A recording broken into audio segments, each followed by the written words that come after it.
तरीके से पूरे देश में ईवीएम का विरोध हो रहा है, आप क्या कहेंगे? ईवीएम का सही विरोध हो रहा क्योंकि वो चीज गलत नहीं है। वेस्ट बंगाल में जिस समय ईवीएम जो है एमएलए की गाड़ी में गई थी, तो तभी सारी चीजें साफ हो गई।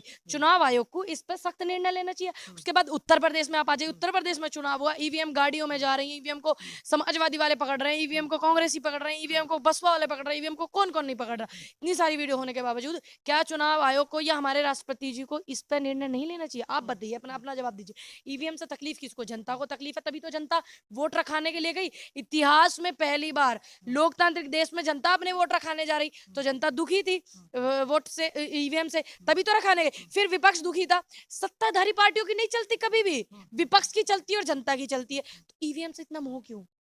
तो पहले कहाँ चले जाते, जब चुनाव हार जाए तो बाद में प्रदर्शन करने? मैंने तो पहले भी किया, आप ये मत बोलिए कि आप पहले कहाँ चले गए थे। आंदोलन में जब हम बैठे थे उस समय वेस्ट बंगाल के चुनाव थे, तब भी हमने ईवीएम का विरोध किया और आज भी करते हैं। और अखिलेश यादव ने जो बयान दिया बिल्कुल सही दिया है। लोकतंत्र का आखिरी चुनाव हो सकता है 2024 में, अगर ईवीएम को नहीं रोक लगाई, क्योंकि चीजें जो है साफ आ रही है। ट्वीट करने से और मैं ये वाली बात तो उनको बोलूंगी, देखिए ट्वीट करने से कुछ नहीं होता, सड़कों पे निकलिए, जमीन पे आइए, जमीन से जुड़ करके ये मुद्दा उठाइए। आपने भी तो लाइव आके बोला, आपने कहा सर? नहीं, मैंने तो पहले उस सड़कों पे ही बैठे थे हम तो आंदोलन में, वहीं बोला आंदोलन में, रोड पे, पंचायतों में जावे थे वहां भी बोला हमने। तो कैसे कैसे कह रहा भाई कि सड़कों पे नहीं बोला आपने, लाइव आके बोला?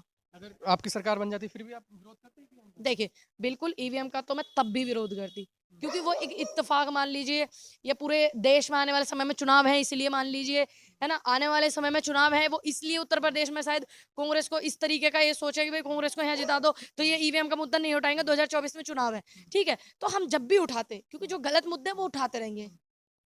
बीजेपी बोल रही है कि ये तो अपना बचाव कर रहे हैं EVM को कौन कर रहा है बजाव? लेकर। जितनी भी पार्टियां, चाहे समाजवादी हो, अब कांग्रेस एक हो, बात बसपा हो। बताइए, सत्ता में जो पार्टी होती है, क्या ईवीएम का मुद्दा उसकी सहमति से होएगा क्या? विपक्ष की से होता है। तो फिर विपक्ष का कोई मतलब नहीं होता। विपक्ष कोई मुद्दा उठा रहा है, चुनाव आयोग उसको नहीं सुन रहा है, प्रधानमंत्री नहीं सुन रहे हैं, राष्ट्रपति नहीं सुन रहे, गृह मंत्री नहीं सुन रहा है, चुनाव आयोग नहीं सुन रहा है, तो फिर विपक्ष की क्या भूमिका है? विपक्ष के क्या हक है, क्या राइट्स है? फिर विपक्ष के क्या हक है फिर जनता के? अगर नहीं उठाए तो बात सहमति तो कुछ तो माननी चाहिए कि नहीं माननी चाहिए? ईवीएम की ये बात नहीं मान रहे हैं, ठीक, किसानों के सम्मान की ये बात नहीं कर रहे हैं, है ना, और बेरोजगारी पे ये बात नहीं कर रहे हैं, है ना। बात इन्हें किस पे करनी है आप इनसे पूछो ना, फिर इनकी मर्जी से कर ले करेंगे ना हम। फिर हमारा जीने का मकसद क्या? लोकतांत्रिक देश में हम रहे हुए हैं, इसको लोकतंत्र कहने का मतलब क्या रहेगा फिर? योगी जी तो बोल रहे हैं हमें काम के आधार पे वोट मिला, हमने पिछली बार काम किया और लोगों ने हमें फिर से क्या काम किया? कितने बेरोजगारी है आप परसेंटेज निकाल के देखो, ठीक है। कितने किसानों ने आत्महत्या करी वो परसेंटेज निकाल के देखो, कितनी बेटियों के बलात्कार हुए वो परसेंटेज निकाल के देखो, और कितने किसानों का नरसंहार हुआ वो निकाल करके देखो, और कितने चीर हरण हुए वो भी निकाल करके देखना। वो बोल रहे हैं कि हम मंदिर बनना था, मंदिर के आधार पे वोट किया तो वो तो मंदिर के आधार पे ही वोट लेंगे ना। अभी मंदिर जो है, अच्छी बात है, परमात्मा का घर बन रहा है, लेकिन मंदिर जो है क्या बेरोजगारी दूर कर देगा? क्या शिक्षा को बढ़ावा देगा?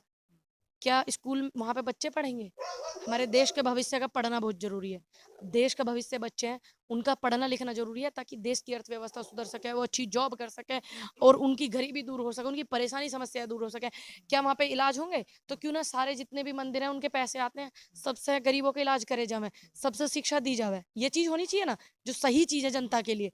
बताइए, इतने मंदिरों में पैसा आवे, इतने मंदिरों में चंदा आवे, तो उस चंदे से गरीबों का इलाज, गरीबों को शिक्षा, है ना, किसान आत्महत्या कर लेगा उसके परिवार को मदद, ठीक, ये चीज होनी चाहिए ना उस पैसे से, उस चंदे।